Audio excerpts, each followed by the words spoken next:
សួស្តីប្រិយមិត្តអ្នកស្ដាប់ទាំងឡាយនៅថ្ងៃទី15កើតខែពិសាខគឺជាថ្ងៃច័ន្ទពេញបូរមីដ៏ពិសេសមួយដែលជាថ្ងៃដែលព្រះសិទ្ធត្ថគោតម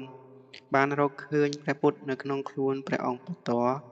ដែលយើងហៅថាថ្ងៃដែលព្រះសិទ្ធត្ថគោតមសម្រេចនៃការត្រាស់ដឹងក្នុងឋានៈជាព្រះពុទ្ធមានទិដ្ឋភាពជាច្រើននៃជីវិតរបស់ទ្រង់ប៉ុន្តែទិដ្ឋភាពសំខាន់បំផុតគឺទ្រង់ក្លាយទៅជាព្រះពុទ្ធព្រះពុទ្ធគឺមកពីពាក្យថាពុទ្ធៈពុទ្ធៈមិនមែនជាព្រះនាមដែលត្រូវបានគេដាក់ឲ្យទ្រង់ពីកំណើតនោះទេព្រះនាមរបស់ព្រះពុទ្ធគឺសិទ្ធត្ថគោតមប៉ុន្តែពាក្យពុទ្ធៈតាមន័យធម៌គឺមានន័យថាអ្នកដែលបានរំលងនៅបញ្ញាពុទ្ធៈមកពីពាក្យពុទ្ធគឺតំណាងឲ្យពុទ្ធិដែលមានន័យថាបញ្ញាឬបញ្ញាចិត្តរីឯធៈ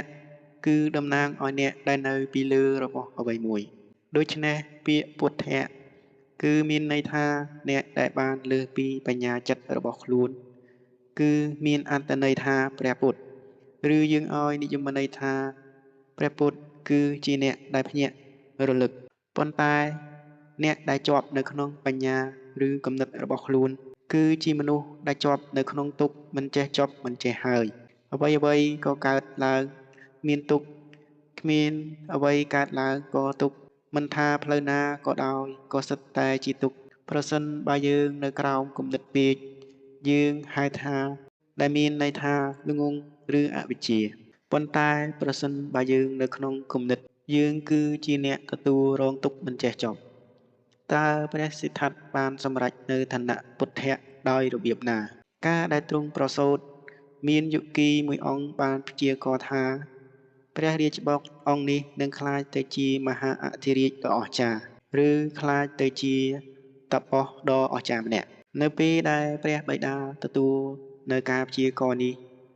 ទ្រង់ពិតជាសប្បាយចិត្តណាស់ប៉ុន្តែព្រះបិតាមិនចង់ឲ្យព្រះរាជបុត្រក្លាយទៅជាអីសីឬតាបសឡើយទ្រង់ចង់ឲ្យព្រះរាជបុត្រក្លាយទៅជាមហាអធិរាជដូច្នេះព្រះបិតាបានសម្រេចព្រះហឫទ័យថានឹងមិនបញ្ចេញឲ្យរាជបុត្រឃើញនៅអ្វីដែលជាសេចក្តីទុក្ខឬសេចក្តីវេទនាឡើយព្រោះព្រះបិតាគិតថាការឃើញទុក្ខនឹងធ្វើឲ្យព្រះរាជបុត្រងាកទៅរកផ្លូវនៃសាសនាព្រះបិតាបានចិញ្ចឹមទ្រង់នៅក្នុងភាពរីករាយដ៏បរិសុទ្ធបំផុតអាហារល្អបំផុតសម្លៀកបំពាក់ល្អបំផុតការកម្សាន្តល្អបំផុតគ្រប់យ៉ាងនៅពេលព្រះអង្គព្រះជន្ម16ព្រះវស្សាទ្រង់បានរៀបអភិសេកជាមួយនឹងព្រះនាងដ៏ស្រស់ស្អាតម្នាក់ព្រះបិតាបានរក្សាទម្រង់នៅក្នុងព្រះបរមរាជវាំងដាច់ស្រយាលមួយដែលមិនបានឃើញនៅទិដ្ឋភាពណាមួយនៃទុក្ខវេទនាពីពិភពខាងក្រៅឡើយថ្ងៃមួយព្រះសិទ្ធត្ថ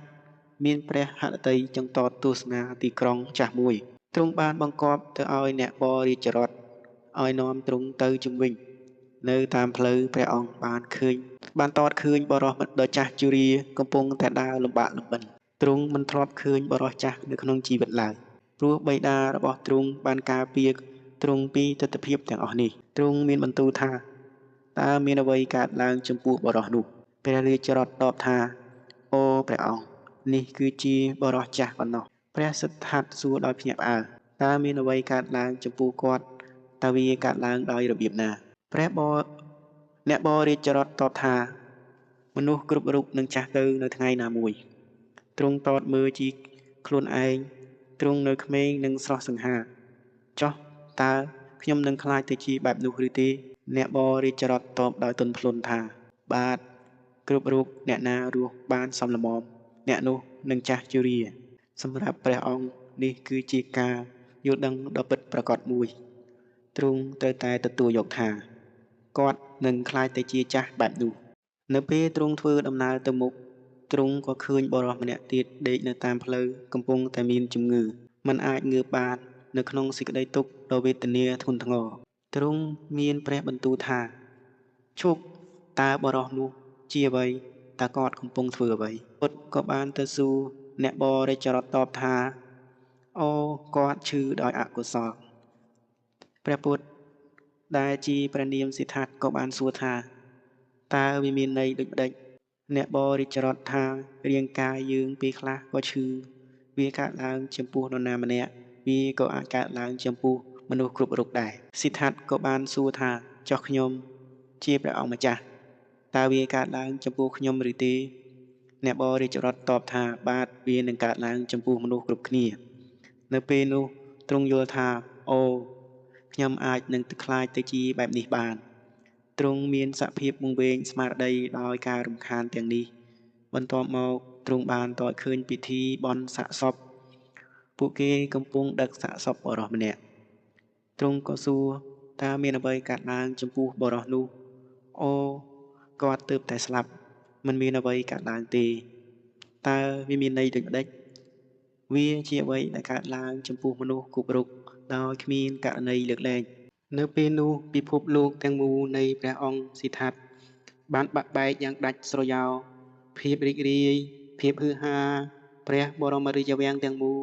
ស្រាប់តែបាក់បែកនៅក្នុងព្រះទ័យរបស់ទ្រង់ទ្រង់បានចាប់ផ្ដើមសួរថាតើខ្ញុំកំពុងធ្វើអ្វីគ្រាន់តែបរិភោគឬគ្រាន់តែសប្បាយឬគ្រាន់តែភាពអាសាឥតប្រយោជន៍តើខ្ញុំកំពុងធ្វើអ្វីជាមួយនឹងខ្លួនខ្ញុំទ្រង់បានតស៊ូយ៉ាងខ្លាំងក្លាទ្រង់ចូលទៅក្នុងភាពវឹកវរនៃផ្ទៃក្នុងអូនេះរាងកាយនឹងចាស់ទៅនេះអាចនឹងឈឺហើយច្បាស់ជាត្រូវស្លាប់តើខ្ញុំកំពុងវិនិយោគជីវិតទាំងមូលរបស់ខ្ញុំនៅក្នុងអ្វីនេះដើម្បីអ្វីការរកឃើញនេះបានបំបែកនូវការបំភាន់ទាំងអស់ដែលទ្រង់ធ្លាប់ជឿទុកទាំង3នេះបានបង្ហាញទ្រង់នូវច្បាប់សកលដ៏ពិតប្រាកដដែលមិនអាចជៀសវាងបានប៉ុន្តែទោះបីជាមានការយល់ដឹងដ៏ជ្រាលជ្រៅក៏ដោយ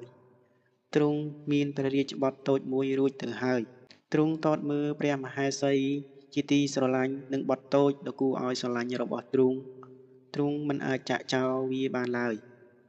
ទ្រង់បានតស៊ូនិងតស៊ូយ៉ាងខ្លាំងក្លាដោយសារតែសេចក្តីស្រឡាញ់និងកាតព្វកិច្ចនេះពេលវេលាបានកន្លងផុតទៅអស់មួយឆ្នាំ1/4បន្ទាប់ពីការយល់ដឹងដំបូងនោះនៅពេលដែលបុត្ររបស់ទ្រង់មានព្រះជន្មជាង1ឆ្នាំកន្លះការតស៊ូនៅក្នុងព្រះទ័យរបស់ទ្រង់ក៏នៅតែបន្តជានិច្ចទ្រង់នៅតែមិនអាចបញ្ចប់នូវការសម្រេចចិត្តនៃការចាកចេញពីសេចក្តីស្រឡាញ់ចុងក្រោយនេះបានឡើយដំណើរនៃការត្រាស់ដឹងគឺជាការលះបង់នូវអ្វីដែលសំខាន់បំផុតតើទ្រង់នឹងសម្រេចចិត្តយ៉ាងណា